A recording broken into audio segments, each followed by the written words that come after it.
വേടന്റെ മാല എവിടുന്ന് കിട്ടിയാണ്? വേടൻ മാല എവിടുന്ന് കിട്ടിയാണ്? ഈ പല്ല് എവിടുന്ന്? പുലിപ്പല്ല് എവിടുന്ന്? ഇപ്പൊ ഒന്നും പറയാൻ ഒരു വകുപ്പില്ല മക്കളെ. ഈ രഞ്ജിത്ത് കുമ്പിടി അറിയോ? എനിക്കറിയില്ല.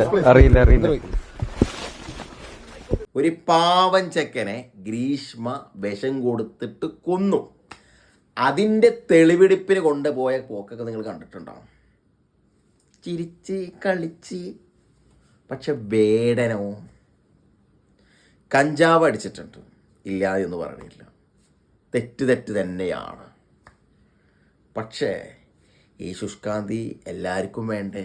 ഓക്കെ, അതവിടെ കഴിഞ്ഞു. പിന്നെ ഇപ്പോൾ അതിൽ നിന്നും അപ്പുറം കടന്ന്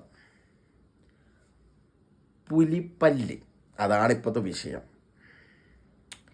ഇതിനു മുൻപ് മലയാളത്തിൻ്റെ മെഗാസ്റ്റാർ, ആ സ്റ്റാറിൻ്റെ വീട്ടിൽ നിന്ന് ആനക്കൊമ്പ് പിടിച്ചെടുത്തു.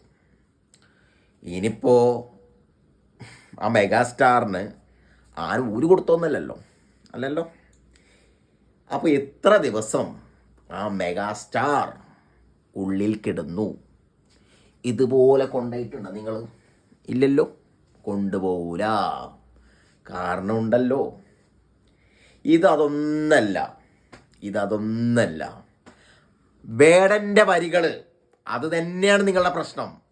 അത് തന്നെയാണ് ഇവിടുത്തെ ഈ പറയുന്ന ഏമാമാരും ഇവിടുത്തെ രാഷ്ട്രീയക്കാർക്കും ഒക്കെ പ്രശ്നം ഉണ്ടാക്കിയത്. കുറച്ച് കാലങ്ങളായിട്ട് വേടൻ്റെ വരികൾ, അത് ഓൾറെഡി എല്ലാവർക്കും അറിയാം.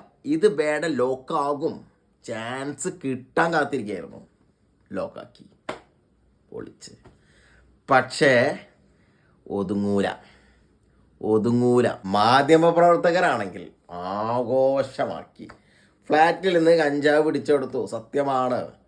വേടൻ അത് സമ്മതിക്കും ചെയ്തു. അല്ലാതെ ഞാൻ ഉപയോഗിച്ചിട്ടില്ല എന്ന് പറഞ്ഞിട്ടില്ല.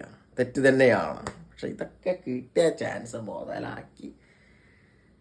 എൻ്റെ വേടാ, എമ്മല്ലയുടെ മോനായി ജനിക്കാറുന്നില്ലേ? ഇന്നത്ര പ്രശ്നം ഉണ്ടാ? അപ്പോൾ പറയാനുള്ളത്, ഇതിലൊന്നും തളരൂല. തെറ്റ് പറ്റിയിട്ടുണ്ടെങ്കിൽ അത് തെറ്റ് തിരുത്തി തന്നെ വരും. വേടാ, നിൻ്റെ ഇപ്പോഴത്തെ തോൽവിയിൽ ഒരുപാട് പേര് ആസ്വദിക്കുന്നുണ്ടാവും. പക്ഷേ അതിനപ്പുറം ലക്ഷക്കണക്കിന് വരുന്ന ആളുകൾ നിന്നെ സ്നേഹിക്കുന്നുണ്ട് വേടാ.